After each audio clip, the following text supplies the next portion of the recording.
पास जो baby cream है ना, ये बिल्कुल ऐसी है जैसे आप फेयर एंड लवली या कोई और क्रीम लगाते हैं। बिल्कुल लाइट सी है, बिल्कुल हल्का सा बंदे को फ्रेश कर देती है। और ये टिंट है, और यहाँ पर टिंट मैं लाइट सा लगाती हूँ, कोई ज़्यादा मेकअप नहीं करती। आज मैंने कहा चलें थोड़ी सी आपको अपनी रूटीन भी बता दूँ कि मैं घर के कामों से फारिग होकर जब किचन में जाती हूँ तो उस टाइम उससे पहले मैं क्या करती हूँ। तो उससे पहले जनाब हल्का फुल्का रेडी भी हो जाते होते हैं। अच्छी बात होती है किचन में जाएँ, थोड़ा सा फ्रेश होके जाएँ। मैं बिल्कुल मेकअप लवर नहीं हूँ, बहुत ज़्यादा मेकअप मुझे पसंद नहीं है।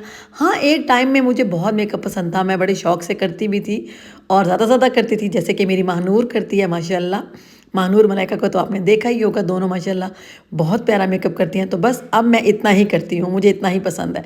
तो बस फ्री होके मैं रेडी शेडी होकर किचन में आई, मुझे चिकन स्टेक बनाने थे। तो यहाँ पर मैंने फटाफट से चिकन स्टेक बनाए, क्योंकि मार्केट जाना था, बहुत सारे काम थे। वो आपको मैंने लास्ट ब्लॉग में दिखाया था ना कि मैं किचन की जो वो है, क्या कहते हैं, दीवारें हैं, वो ज़रा चेंज कर थी, पेपर मैंने नया लगाया पीछे, तो वो थोड़ा हो गया था, वो मुझे लेने जाना था। साथ में एक दो काम और भी थे। बस यहाँ पर जल्दी से मलाइका और मैंने मिलकर ये वाइट सॉस भी बना दिया, और फटाफट से जो हमने अपने स्टेक बनाए थे विद सौथे वेजिटेबल, उसके ऊपर हल्का सा इसको डाल देंगे, और ये इतना मज़ेदार स्टेक बन जाता है, और बच्चे भी खा लेते हैं खुश होकर।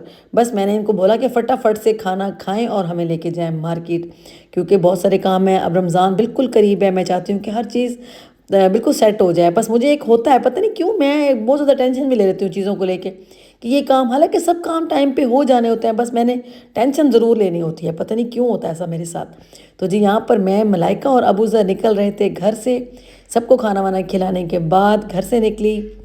जा रहे थे हम पहले के मार्ट। के मार्ट से पहले मैंने जो चीज़ें लेनी थी वो लेकर फिर मैं आऊँगी दोबारा मॉल ऑफ मुल्तान, क्योंकि मलाइका को वहाँ पे कुछ काम था। चलो मैंने कहा निकले ही हैं तो थोड़ा देख लेते हैं मार्केट में कोई ईद के या रमज़ान के, आपको पता है ईद आ रही है, तो कोई कपड़े वगैरह अगर अच्छे मार्केट में आ गए हैं, क्योंकि जैसे ही ईद आती है, रमज़ान आता है, तो कपड़ों की तैयारी तो बनती ही है। और बच्चियां तो ख़ास तौर पे बहुत ज़्यादा खुश हो जाती हैं। जब मानूर होती थी ना शादी से पहले, तो मानूर मलाइका तो मेरा दिमाग पे जाती थी कि मम्मा जल्दी से शॉपिंग करा दे। रमज़ान से पहले ही इनको ईद के कपड़ों की फ़िक्र होती थी, और मुझे भी, क्योंकि मेरा भी दिल चाहता था कि फटाफट से बच्चियों की हर चीज़ कंप्लीट कर दूँ। और अभी मुझे क्योंकि किचन की चीज़ें लेनी थी, ये वाला मैंने शीट लिया जो कि मैंने दीवार पे लगाया था किचन की, तो थोड़ा कम पड़ गया था और वो लगा भी बड़ा मज़े का था। तो बस यहाँ पर हमने शीट ली, उसके बाद हम लोग आ गए थे मॉल ऑफ मुल्तान।